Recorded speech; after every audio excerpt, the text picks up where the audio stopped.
guys get paid once a month, right? It's like 4 times a year. It's like quarterly. Quarterly, and it's through what app do you guys use? Is it like PayPal? I'm not even sure. I think some guys use PayPal, or you just like connect your bank Or just like to it. direct deposit? Yeah, Might be direct deposit in the wedding. Yeah. I guess now in this era now where you guys are getting paid, what's the mindset a player should have? Yeah, I mean, we don't really think about that as a team. I would say that's definitely one thing that we've stressed as a team, that like we're not going to focus on that. We're not worried about that. You know, if you're playing well, you're going to be compensated fairly for that.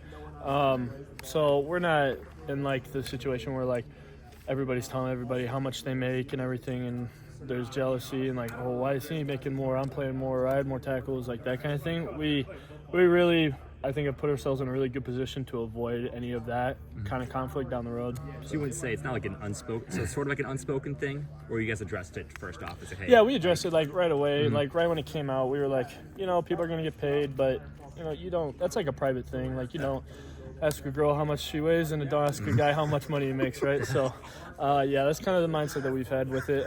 You know, it's great. We're very blessed to be in this situation, of course, but yeah, it's not like a focus for us at all. This is kind of a hypothetical question, but let's say you were still back in high school getting recruited. How do you think this revenue sharing would have played a role in your recruitment? I don't think it really would have at all, honestly. You know, I've heard like, I mean, it's all hearsay, but you hear about like colleges bidding on freshmen, basically, like who can bid the highest on them.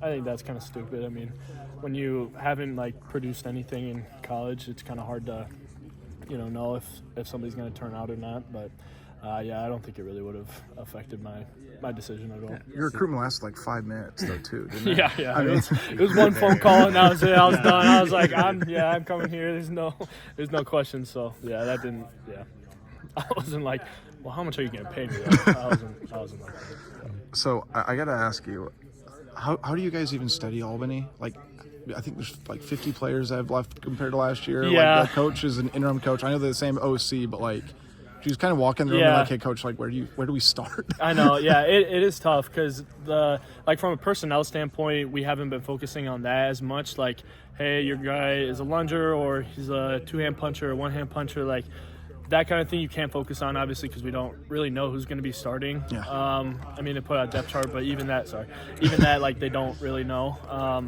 So it's mainly just been the game plan. Their offensive coordinator last year is a head coach now, so we're expecting more or less the same system. So that's kind of the formation, the looks we're going to get. That's kind of what we've been So more you're still focusing studying on. last year film, just from a schematic standpoint? Yep, yeah. But the personnel, like I said, it's kind of like all over the place. We don't know. So Sure. that'll be game day kind of situation in that sense. Have you guys ever scouted an opponent like this during your time at Iowa? I mean, it's just such a unique situation. I know, and I think that kind of speaks to just like the college landscape of football now in general. A lot of the SCS teams are either bringing guys up like from D2 and stuff, or they're leaving to go to like a Power 5. So, you know, there's a lot of personnel changes, I think, in SCS now more than ever.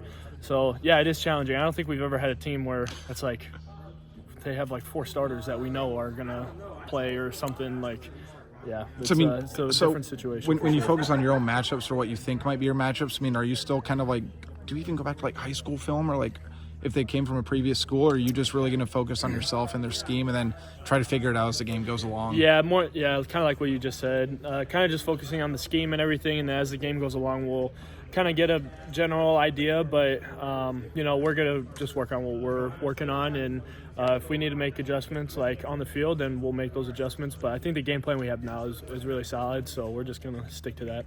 Aaron, you're one of the few guys